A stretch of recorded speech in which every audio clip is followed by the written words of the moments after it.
So how would you say it affects your day-to-day life, or how has it affected you? It's so varied, and this is one of the problems I think with endo, is that like no two cases are the same, because it was like there's 4 stages, but they didn't represent the pain or the other symptoms you can have. So you can have stage 1, which is obviously like the lowest, and be in absolute agony with all of the symptoms.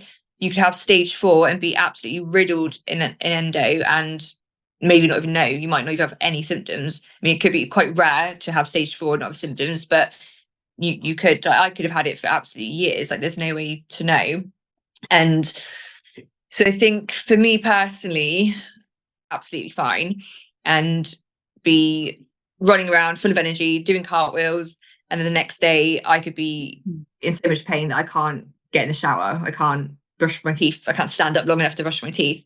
It's really varied, and that's kind of one of the reasons that I decided to completely change how I manage it. So I was on all these painkillers, on the coil, the depot injection, the pills, and that I thought they were my only options, because the doctor says, here's birth control, here's opioids, and that's kind of all they do for you. So I thought it was my only option, but that's not the case at all. So there's so much you can do, which I'm learning as I go, to manage it naturally. So I just decided, I literally woke up and was like, this isn't working. I can't keep having surgeries. I can't keep being in all this pain.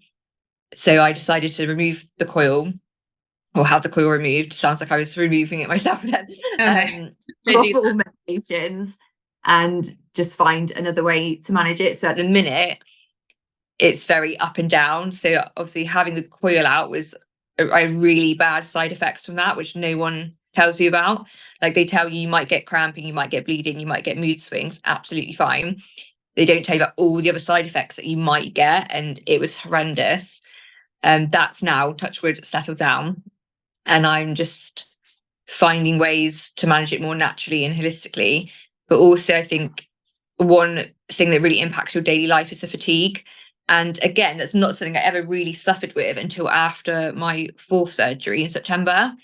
I used to be able to do, a weekend full of activities. And now, if I do something all day today, if I go out for the day with my friends, tomorrow I'll be absolutely shattered and I won't be able to do anything. So now I have to plan a little bit more strategically of what I'm doing or what I've got coming up. And I know I need to have energy for this, or if I've got, I don't know, a wedding or a birthday thing to go to, I need to think, okay, what am I doing the days leading up to that? Because the fatigue is just crazy. But again, there's lots of things I'm doing and taking that can help that.